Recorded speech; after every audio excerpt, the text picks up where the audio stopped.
Questa sera si parte da un momento di riflessione sulla Shoah, il 27 di gennaio come ricorrenza per ricordare.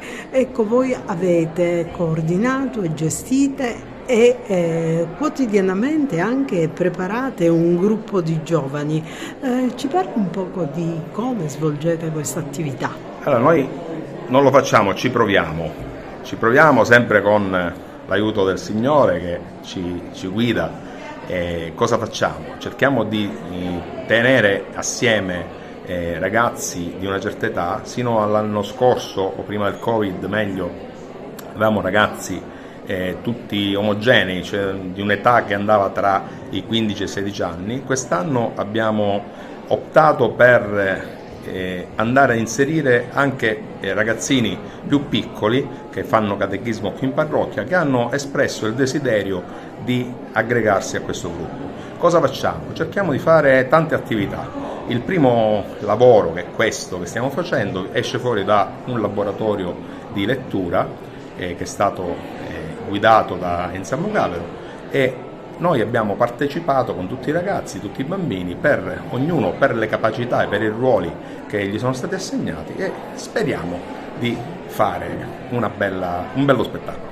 E per il proseguo delle vostre attività, cosa avete in mente, a cosa state lavorando, come state organizzando questo gruppo di giovani? Allora, noi abbiamo fatto un programma che è molto ambizioso, ma non è stato stilato da noi adulti, è stato stilato dai ragazzi, secondo i loro desideri, secondo la loro espressività, e quindi cercheremo di svolgere attività che vanno dalla lettura a quello che possono essere i temi di ogni giorno, come potrebbe essere l'intelligenza artificiale, come potrebbe essere l'ambiente, cercando sempre di rimanere con i piedi per terra, senza nessun pensiero strano, ma semplicemente stando all'interno della parrocchia, che è quella che fondamentalmente ci ospita e quindi ci guida.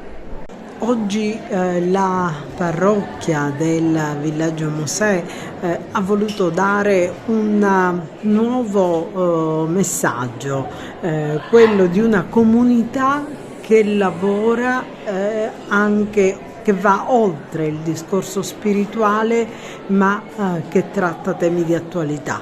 Cosa avete organizzato?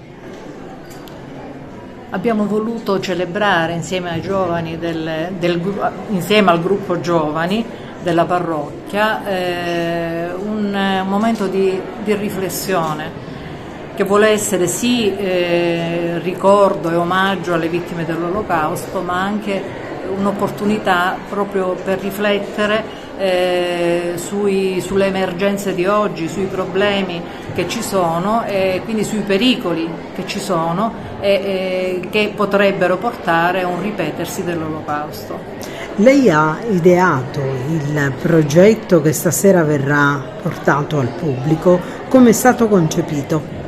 Allora, siamo partiti da un laboratorio di lettura sul libro di Liliana Segre, Scolpitelo nel vostro cuore, da cui il titolo di questa rappresentazione di questa sera. Durante questo laboratorio quindi abbiamo letto il libro, ci siamo soffermati sui momenti storici, sulle vicende raccontate da Liliana Segre e anche sulle emozioni che vengono fuori da questo libro, le emozioni di Liliana Segre che lei fa trasparire attraverso le sue pagine. E abbiamo poi alla fine fatto una riflessione sulle emergenze di oggi.